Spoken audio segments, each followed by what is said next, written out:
The morning John Thompson found the HOA letter in his mailbox, he could already feel his blood pressure rising. He had lived on his sprawling 50-acre property for over a decade, a place where he hunted, fished, and enjoyed the quiet solitude that city life never offered. The land was more than just a home. It was his sanctuary, the culmination of years of hard work, sweat, and careful planning. Yet here was a letter, stamped with the HOA logo, claiming he had broken the rules and owed $1,200 for hunting on his own land. John read the fine twice, thinking he must be misunderstanding something. Hunting was a tradition in his family. He had always followed the law, proper licenses, correct seasons, and all safety regulations. He had never once endangered anyone or anything outside his property. But the HOA claimed that his hunting disturbed the community and violated their rules. John knew the HOA's authority ended at the edges of his property. Yet they were attempting to assert control anyway. Fuming, he drove to the HOA office, a small building with a neatly landscaped lawn and a large sign declaring "Maintaining Community Standards since 1992. Inside, he was greeted by Angela, the HOA's representative, known for her rigid, no-nonsense approach. "Mr. Thompson," she said, looking over her glasses, "the fine stands. Multiple residents have complained about hunting on your property. You're disrupting the peace of the community." "I'm on my own land," John replied, keeping his tone calm even though his hands were clenched. "I follow every regulation. I have permits.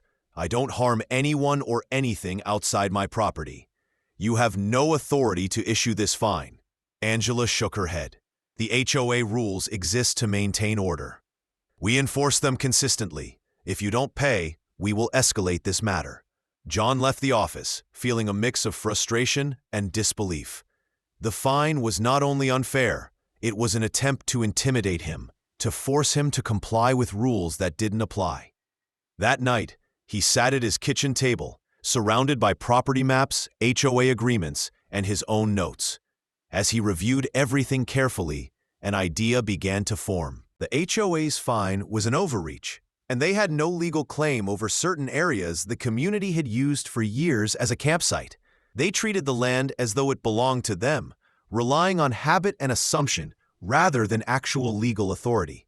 If John could purchase it, he would turn the tables and assert control in a way they couldn't dispute. Over the next few weeks, John quietly arranged appraisals, gathered financing, and prepared to buy the campsite. He kept his plans private, wanting to avoid any interference. By the end of the month, the purchase was finalized. Legally, the campsite was now his property. Every trail, every cabin, every open area was under his control. The weekend after the purchase, the HOA board arrived, expecting to use the campsite as usual for a community retreat. They were met with locked gates and a large sign reading, "Private property. Access restricted. Violators will be prosecuted." Angela, clearly furious, stormed up to the gates. "This isn't legal," she shouted. John calmly stepped forward. "It is legal. This property is mine. You have no lease, no claim, and no right to enter. The fine you issued was invalid, and now you are experiencing the consequences of overstepping authority." The board members tried to argue, but John remained composed. He explained the deed transfer, pointed to public records, and emphasized that any unauthorized entry would legally count as trespassing. Their faces turned red with frustration and disbelief. Over the next week, John reinforced the gates with heavy-duty locks, installed cameras, and posted additional warning signs. Neighbors who had previously supported the HOA's overreach now watched with astonishment. Many admitted privately that the board had abused their power for too long, and John's decisive action inspired them. John's victory was not fueled by malice, but by principle. The fine that had initially angered him was now irrelevant. He had turned a petty punishment into a permanent resolution by knowing his rights and acting strategically. The campsite Once a symbol of HOA authority, was now a clear message. Boundaries must be respected, and overreach carries consequences. As the days passed, John monitored the property and noticed some board members attempting to casually enter, hoping to bypass him. Every attempt was met with firm resistance and legal documentation. He stayed calm but vigilant, knowing the importance of maintaining control without escalating into unnecessary confrontation. Neighbors began visiting, curious about the changes and surprised by the authority John had exercised. Families who had once avoided confrontation with the HOA now felt empowered to speak up about overreach, and the community slowly started to see the limits of the board's influence. By asserting his rights calmly, legally and strategically, John had reclaimed his property and sent a message that authority has limits. The fine, the intimidation, and the complaints that once seemed insurmountable now looked like small missteps compared to the irreversible control he had established. John walked the campsite one evening, imagining the conversations among the HOA members, their disbelief, their frustration. Every trail and cabin he now controlled was a reminder that knowledge, patience, and strategy could triumph over arrogance and bullying. He didn't gloat, but he felt a quiet satisfaction. He had shown the HOA and anyone else tempted to overreach that standing firm and taking action legally could protect not only your property, but also your dignity. The campsite was now a symbol of rightful ownership, boundaries, and the power of standing up for yourself. By the following weekend, the HOA members had fully realized the impact of John's actions. They had assumed their authority over the campsite was untouchable, but now every attempt to gain access was met with locked gates and posted warnings. Angela and the board tried calling John repeatedly, leaving messages full of frustration and thinly veiled threats, but John remained calm. He knew the law, and now the facts were completely on his side. One morning, a small delegation from the HOA approached the gates in a formal manner, hoping that face-to-face negotiation might persuade John to share the land as before. Angela, flanked by two board members, stepped up and tried to argue. "John, surely we can come to an arrangement," she said, forcing a smile. "We've used this site for years. It's part of the community." John shook his head firmly. "The campsite is private property. Your use of it was always informal, based on assumption. That assumption no longer exists. I've purchased the land legally, and access is completely at my discretion. I cannot allow trespassing." Angela's face twisted in anger. "You can't be serious. We've been coming here for years. You can't just shut us out." John held her gaze steadily. "I can, and I have. You overstepped your bounds by issuing a false fine and attempting to control what I could do on my property. Now you are facing the consequences of your actions."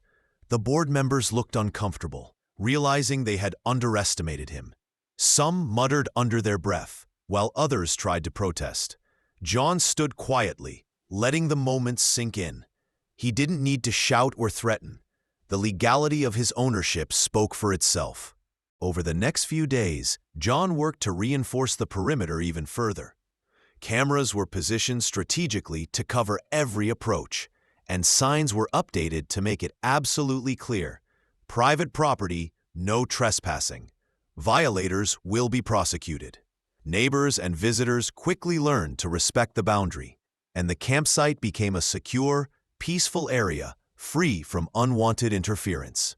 The HOA eventually filed a complaint claiming some sort of community rights, but John had prepared thoroughly.